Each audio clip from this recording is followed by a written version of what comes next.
And now, Honorable Deputy President of the Republic of Kenya, Madam CS, DG, ladies and gentlemen, it is my distinct honor to welcome you to the 7th Annual Editors Convention, a gathering that brings together the top leadership in the media industry to reflect, strategize, and recommit to the noble mission of journalism.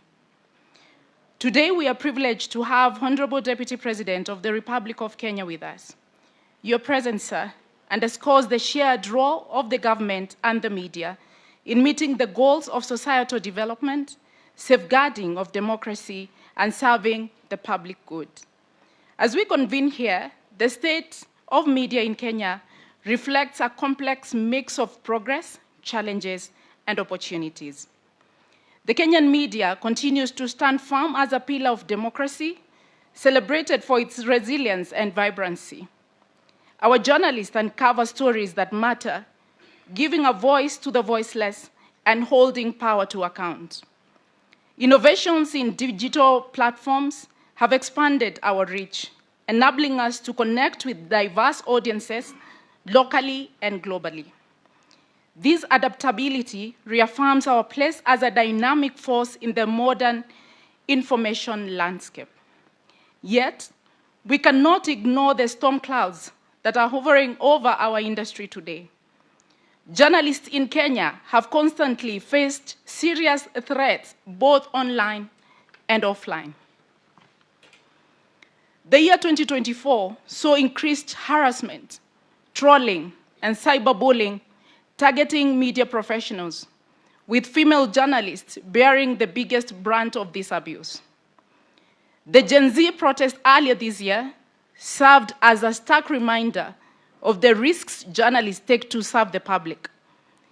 Many of our colleagues were shot, injured, harassed, and humiliated by the police.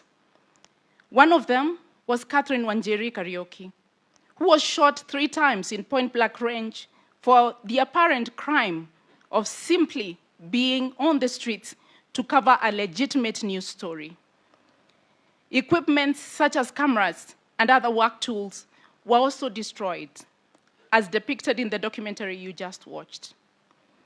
The documentary served as a powerful reminder of the untold story of suffering endured by journalists, the unsung heroes of democracy. Ironically, the government, which is duty-bound to protect its people, has remained eerily silent. This silence, sir, is deafening. We extend our deepest appreciation to our media partners, CGTN, for collaborating with us in the production of this documentary, as well as their support in training and internship programs. We also thank the Chinese Embassy for facilitating exchange programs and networks that have equipped us with valuable knowledge on emerging technologies. Thank you very much. Ladies and gentlemen, economically, our industry continues to grapple with serious financial challenges occasioned by shrinking advertising revenues, evolving consumption habits, unpaid government bills, and restrictive policies on government advertising. These challenges have led to layoffs, loss of talent, and wage delays. Media houses are struggling to stay afloat, leaving those who remain overburdened and underpaid. The irony is that a government emphasizing on job creation has played a role in hundreds of journalists losing their jobs.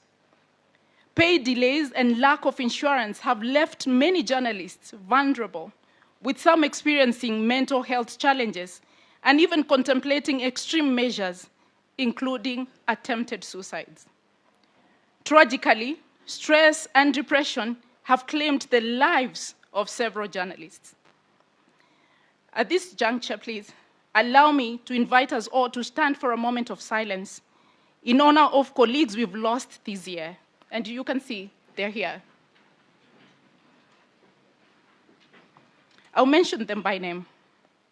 Paul Muhoho, our oldest court reporter who passed on last night here in Nakuru County.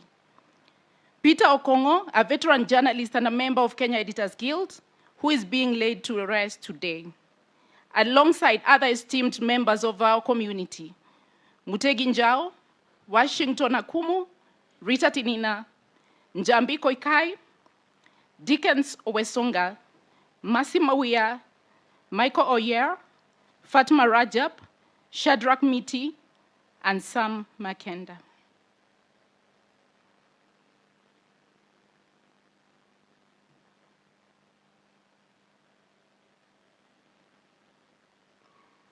We honor them and celebrate them for their dedication to journalism, even in the face of personal and professional struggles.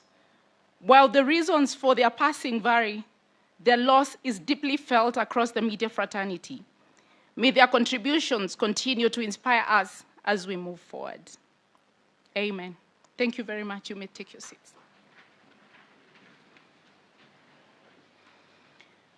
Honorable Deputy President, ladies and gentlemen, institutional challenges compound these challenges, or shortcomings compound these challenges. For the fourth consecutive year, the Media Council of Kenya has been operating without a board, while budget cuts limit its ability to effectively oversee the industry. Similarly, the Media Complaints Commission has been hamstrung by what we see as state interference. In addition, there is an enduring duplicity of content regulation between the Media Council of Kenya and the Communications Authority, despite the clear constitutional provisions of the roles these institutions should play. These factors and many more have continued to undermine media regulation in the country. Ladies and gentlemen, despite these challenges, we are not without hope. The media holds unparalleled potential to inform, educate, and inspire action on issues that matter most: the economy and cost of living, climate change, youth unemployment, corruption, and bad governance. By embracing technology, investing in fact-checking capabilities, and strengthening capacity-building initiatives, we can restore media credibility and trust and elevate our profession to even greater heights. Today, we will be presenting to you, Honorable Deputy President, the Kenya Editors Guild Manual on Climate Change Reporting, which will soon be incorporated in the training programs of various academic institutions. We convey our gratitude to GIZ for collaborating with us on this initiative. We are also finalizing a handbook on biotechnology in partnership with Africa Agricultural Technology Foundation, AATF. In light of these challenges and opportunities, we wish to make the following call. Honorable Deputy President, the government has a critical role to play in enabling a thriving media environment. We urge your administration to ensure justice and safety for journalists. This includes holding accountable those who have attacked or harassed journalists, whether during the protest, online, or in the normal course of their duties. In this regard, we urge the government to recommit itself to the protection of media workers as they perform their constitutionally mandated duties. 2, withdraw restrictive advertising directives. We urge the government to take steps to reverse the recent directives by the Ministry of ICT on centralized government advertising, which unfairly disadvantages certain media houses.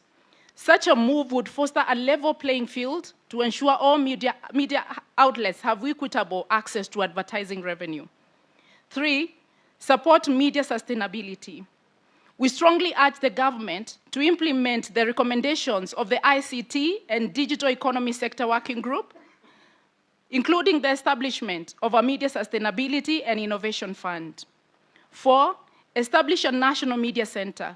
We call on the government to collaborate with the media industry to create a vibrant training and innovation hub. This will play a key role in increasing the capacity of the industry in general, as well as bridging the current communication gap between the government and the media. 5, provide tax relief. Offer tax holidays or similar financial incentives to media houses that are currently facing financial challenges. This will be a strong affirmation of the government's belief in the role of media in the sustenance of democracy and national development. 6, strengthen regulatory bodies, expedite the appointment of a board of the Media Council of Kenya, and empower the Media Complaints Commission to operate at its full capacity. This includes an end-to-end regulatory overlaps between the Communications Authority and the Media Council of Kenya. In particular, it is worth noting that Communications Authority has regularly dabbed in media content regulation, despite several affirmations by the courts that this mandate vests in MCK. The government should move with speed to resolve this duplicity to avoid any further confusion. Finally, the government should actively fund and strengthen the Kenya Broadcasting Corporation, KBC, to enable it to effectively play its role as a public broadcaster. The government of Kenya should borrow a leaf from what is happening in other developed countries, such as China. As media practitioners, we must also move with speed to address our internal challenges.